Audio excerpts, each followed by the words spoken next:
जय हिंद फ्रेंड्स, कैसे हैं आप लोग। आई होप कि आप अच्छे होंगे। आज हम आपको पढ़ाने जा रहे हैं प्रश्नावली 3.1। 3.1 का जो प्रश्न नंबर 1 का पहला क्वेश्चन है उसको हम आपको कराएंगे। और ये क्वेश्चन बहुत ही आप ध्यान से सुनिएगा क्योंकि अच्छा क्वेश्चन है और ये एग्जाम के लिए जरूरी भी है, एग्जाम में आ भी सकता है, दोनों चीजें हैं। चलिए हम आपको बताते हैं इसमें क्या कह रहा है। कक्षा 10 के 10 विद्यार्थियों ने, यानी कक्षा 10 के 10 विद्यार्थियों ने एक गणित की पहेली प्रतियोगिता में भाग लिया। एक गणित की पहेली प्रतियोगिता में क्या लिया? भाग। यदि लड़कियों की संख्या लड़कों की संख्या से कितनी अधिक हो? 4 अधिक हो। क्या कह रहा है? लड़कियों की संख्या लड़कों की संख्या से क्या अधिक हो? 4 अधिक हो। तो प्रतियोगिता में भाग लिए लड़कों और लड़कियों की संख्या क्या करिए? ज्ञात कीजिए। हम मान लेंगे, माना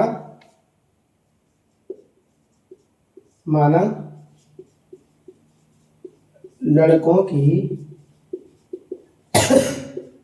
संख्या, लड़कों की संख्या कितनी मान लेते हैं? x। माना लड़कियों की संख्या क्या मान लेते हैं? y। क्योंकि ना तो हमारे लड़कों की संख्या दिए ना तो लड़कियों की संख्या दिए, दोनों की संख्या क्या करनी है? ज्ञात करनी है ना हमें। माना लड़कों की संख्या x है और लड़कियों की संख्या y है। क्या कह रहा है? कक्षा 10 के 10 विद्यार्थियों ने एक गणित की पहली प्रतियोगिताओं में भाग लिया। यानी कि टोटल विद्यार्थी कितने हैं? 10। यानी कि लड़का और लड़की मिला के विद्यार्थी कितने हैं? 10। परंतु हमें ये पता नहीं कि लड़का उसमें कितने हैं। 10 विद्यार्थियों में लड़का कितने हैं और लड़की कितने हैं, ये ज्ञात करना है। तो अगर हम देखें 10 है, ठीक है,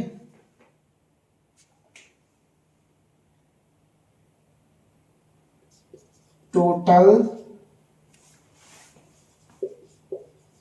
विद्यार्थियों की संख्या, टोटल विद्या मतलब पूरी विद्यार्थी कितने हैं? 10। यानी कि लड़का यानी x प्लस वाई बराबर 10। क्या कह रहा है? कक्षा 10 में 10 विद्यार्थी, टोटल विद्यार्थी हैं 10, यानी कि इनमें लड़के भी हैं और लड़कियां भी हैं। तो माना x लड़के हैं y लड़कियां हैं, टोटल मिला कितने विद्यार्थी हुए? 10। ये अपना इक्वेशन कौन सा बना? पहला। समझ में आया? अब क्या कह रहा है? ये इक्वेशन कहां तक फॉलो करेगा? ये यहीं तक ही फॉलो करेगा। अब इसके आगे से दूसरा इक्वेशन बनेगा। यदि लड़कियों की संख्या लड़कों की संख्या से कितनी अधिक हो? 4 अधिक हो। ये शर्त क्या है? पहली है अपनी शर्त, फर्स्ट शर्त है ये रख देना यहाँ पे, शर्त पहली। अब शर्त क्या होगी? सेकेंड शर्त। ये पहली। सेकेंड शर्त में क्या कह रहा है? लड़कियों की संख्या लड़कों की संख्या से कितनी अधिक हो? मान लो ये लड़कों की संख्या है और ये लड़कियों की संख्या है, ठीक है। ये लड़कों की संख्या और ये लड़कियों की संख्या। क्या कह रहा है? लड़कियों की संख्या से लड़कियों की संख्या लड़कों की संख्या से कितनी अधिक है? लड़कियों की संख्या कितनी अधिक है लड़कों की संख्या से? 4 अधिक है। तो बराबर करने के लिए क्या करेंगे? अगर ये 4 अधिक है तो अगर हम इसको बराबर करना है, लड़कियां ज्यादा है तो लड़कों को बराबर करना है, तो प्लस क्या करेंगे? इसको 4 करेंगे ना। समझ में आया कि नहीं आया? सिंपल सी बात है। अगर लड़कियों में लड़कियों की संख्या कितनी है? ज्यादा, तो हम दोनों को क्या करेंगे? बराबर करेंगे। समझ में आया? अगर हम इसको पलटाएं तो पलटाने पे क्या बनेगा? x उसी तरह रहेगा, ये y है इधर आ जाएगा तो काहे का y हो जाएगा? माइनस का, बराबर। ये 4 उधर जाएगा तो काहे का हो जाएगा? माइनस का। ये क्या हुई? अपनी दूसरी इक्वेशन बन गई। कौन सी? दूसरी। समझ में आया? अब इसको कैसे करेंगे? पहली अपनी ये है और दूसरी अपनी ये है। दोनों केस में वो क्या करेंगे, रख देंगे। यहां तक आपको समझ आ गया है? यहां तक आपको नोट कर लीजिएगा, ठीक है। मैं आपको आगे यहाँ पे बता दे रहा हूँ, मिटा दे रहा हूँ, नोट करते रहिएगा। पहले इक्वेशन क्या बनी थी? पहली इक्वेशन बनी थी x प्लस वाई बराबर 10। पहले इक्वेशन ये थी। फिर क्या बनी है? x माइनस वाई बराबर माइनस का 4। दूसरी इक्वेशन ये बनी। अब हम दोनों इक्वेशन को, ये दोनों समीकरणों को क्या करेंगे? यहाँ पे क्या लिखेंगे?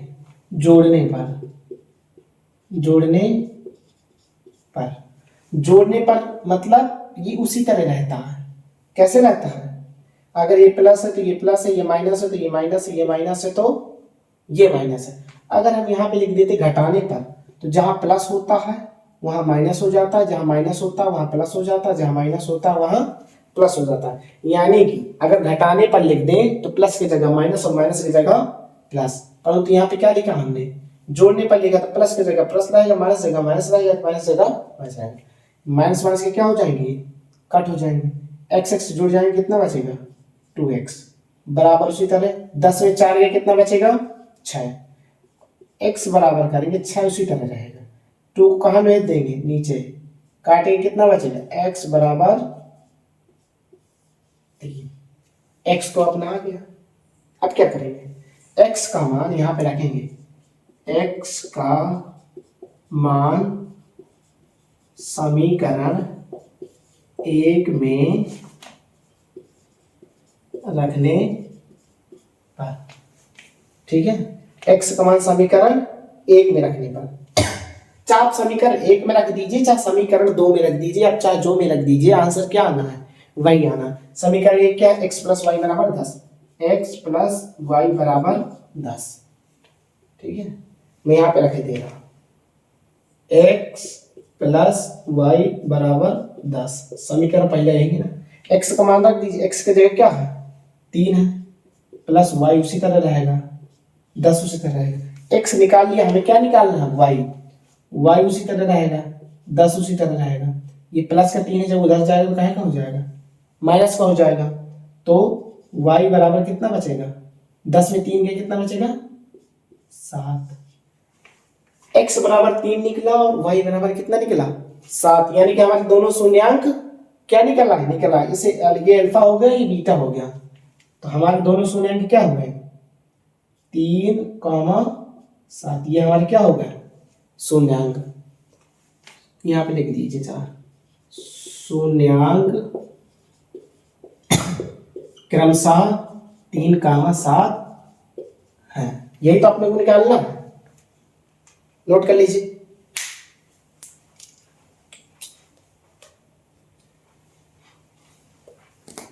पॉज करके नोट कर लीजिए। चलिए मैं आपको दूसरा सवाल बताता हूं तब तक।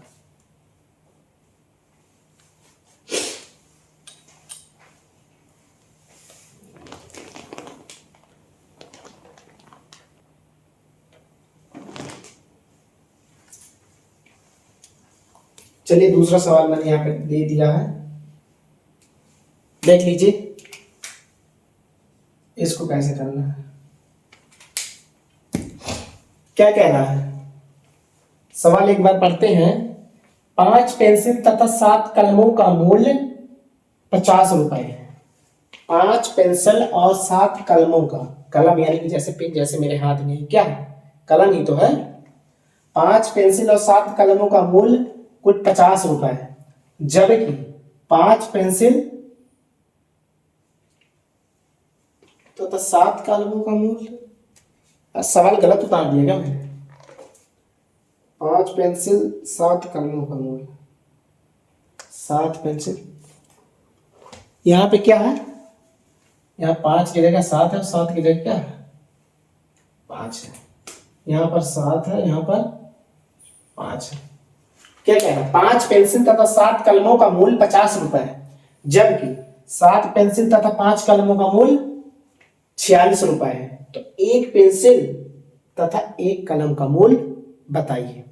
कैसे करेंगे? मानेंगे यहाँ पे, माना। हमें तो पता तो है नहीं है कि कलमों का मूल, पेंसिल का मूल कितना है, तो यहाँ पे मानेंगे माना।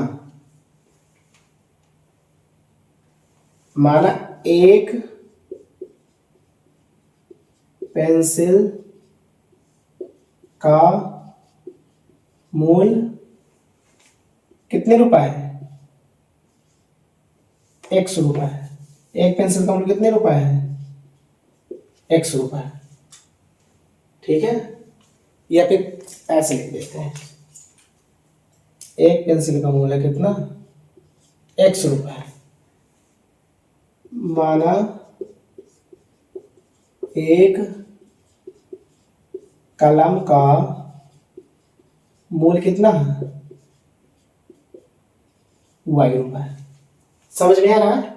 क्योंकि हमें 5 पेंसिल और 7 कलमों का मूल मालूम है 50 रुपए, परंतु हमें एक कलम और एक पेंसिल का मूल नहीं मालूम है, तो हम मान लेंगे माना एक पेंसिल का मूल 100 रुपए है और एक कलम मूल कितना है? वाई रुपए है। तो यहाँ पर 5 पेंसिल का मूल कितना होगा? 5 पेंसिल का मूल। अगर मैं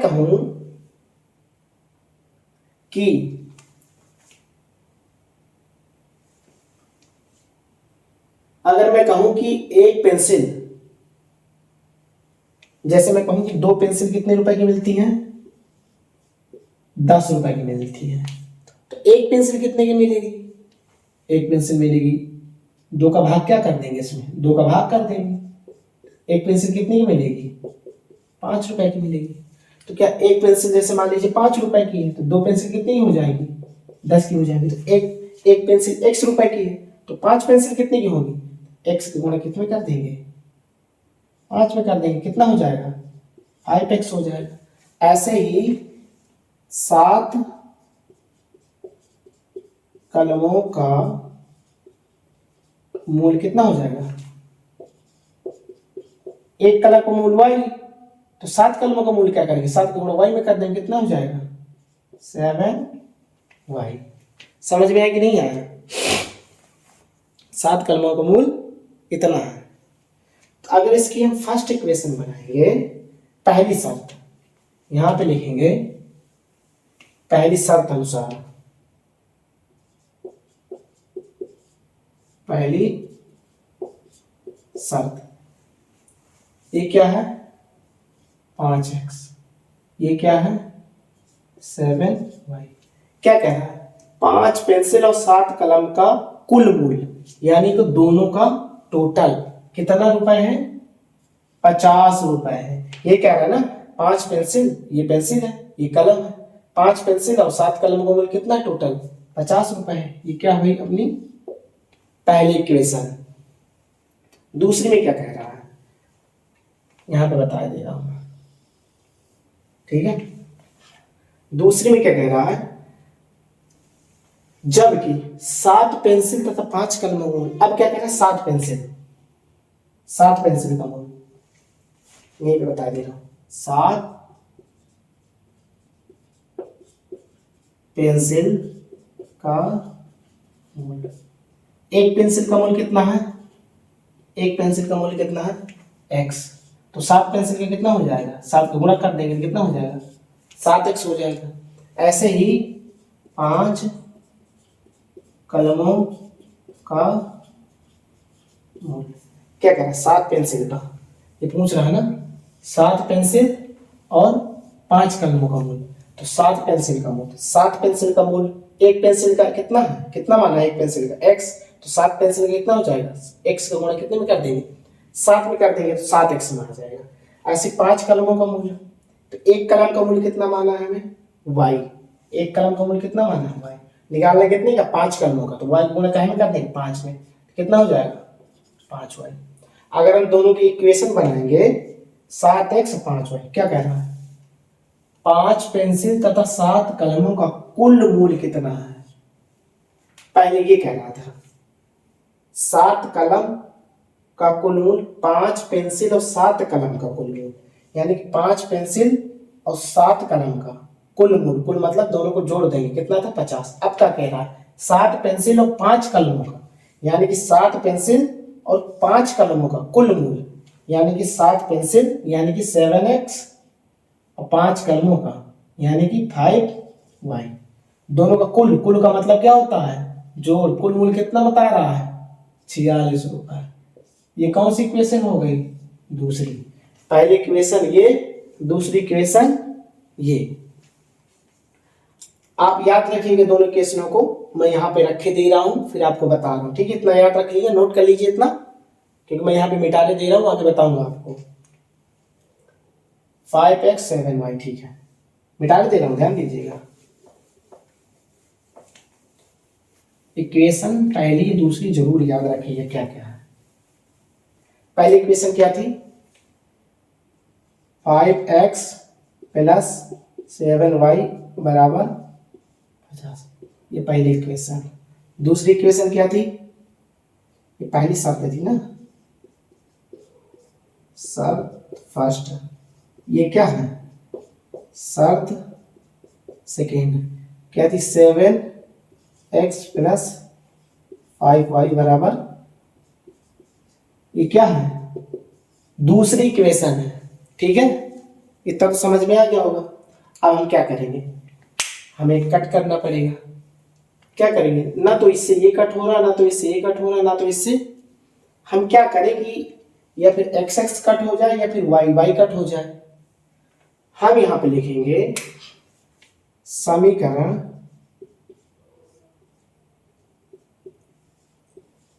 एक में, समीकरण एक में 5 का गुणा करने पर व समीकरण 2 में 7 का गुणा करने पर। समीकरण 1 में 5 का गुणा करने पर और समीकरण 2 में 7 का। ये क्या कहना है? समीकरण 1 में क्या है गुणा करने पर? 5 का, और समीकरण 2 में क्या है गुणा करने पर? 7 का। ठीक है, समीकरण 1 क्या है? ये है, यानी कि 5x प्लस 7y बराबर 50। समीकरण 1 है, इसमें काहे का गुणा करना है? काहे का गुणा करना है? 5 का। समीकरण 1 में, समीकरण 1 है ना, बोला समीकरण 1 में 5 का गुणा करने पर। समीकरण 1 में 5 का गुणा कर दिया, कितना आएगा? 5 का गुणा 5 में करेंगे 25x प्लस 5 का गुणा 7 में, 7 पाना 35y बराबर 5 का गुणा 5 25, इतना है। समीकरण 1 कितना है? ये। अब क्या कह रहा है यहाँ पे? समीकरण 2, समीकरण 2 में 7 का गुणा करने पर। समीकरण 2 कौन सा है? ये समीकरण 2, 7x प्लस 5y बराबर 46। इसमें काहे का गुणा करना? समीकरण 2 में। समीकरण 1 है, इसमें काहे का गुणा करना था? 5 का, 5 का कर दिया समीकरण 1 में। और समीकरण ये क्या है? दूसरा है ना। समीकरण 2 में किसका गुणा करना? समीकरण 2 में 7 का गुणा करने पर। 7 का गुणा 7 में कर लेंगे 49x आ जाएगा, प्लस 7 का गुणा 5 में 35y बराबर 7 का गुणा 46 में, 7 छंग 42 की 2 हासिल लगी 4, 7 चौक 28, 28 4 29 31 32, कितना आ जाएगा? 322। ये समीकरण क्या हो गया? दूसरा हो गया। इतना समझ में आया? समीकरण पहला और समीकरण दूसरा, ध्यान देना। ठीक है, नोट करते रहना, सवाल बहुत इंपॉर्टेंट है, नोट करते रहिएगा सवाल, एक भी सवाल नहीं भूलना चाहिए। मैं मिटाने दे रहा हूं, आप जरूर नोट कर लीजिएगा। ये ना, अगर मैं इस मिटाने दे रहा हूं, मैं जो सवाल अब बताऊंगा तो इसके नीचे ही बताऊंगा। ठीक है, ये नहीं कि उल्टा सीधा आप कर लें, मिटाने दे रहा हूं। ये हमें समीकरण जो मिली है उनको बस याद रखेंगे। हमें ये पहला समीकरण मिला है और ये कौन सा समीकरण मिला है? दूसरा। पहला क्या है? 25x प्लस 35y बराबर 250, ये समीकरण पहला। समीकरण दूसरा 49x प्लस 35y बराबर 300, समीकरण दूसरा। ठीक है, उसी के आगे बता रहा हूं। अब हम इनको क्या करेंगे, जोड़े घटाएंगे। यहां पे लिख देंगे घटाने पर। मैंने क्या बताया था, अगर जोड़ने पर लिखूं, जैसे यहां पर जोड़ने पर लिख देता, जोड़ने पर जैसे ये प्लस है, ये प्लस है, यहाँ माइनस है, यहाँ माइनस है। अगर मैं लिख दूं जोड़ने पर, तो प्लस की जगह प्लस ही रहेगा, प्लस की जगह प्लस ही रहेगा, माइनस जगह माइनस रहेगा, माइनस जगह ये है जोड़ने पर। जोड़ने पर अगर लिख दूं तो चिन्ह कभी चेंज नहीं होते हैं।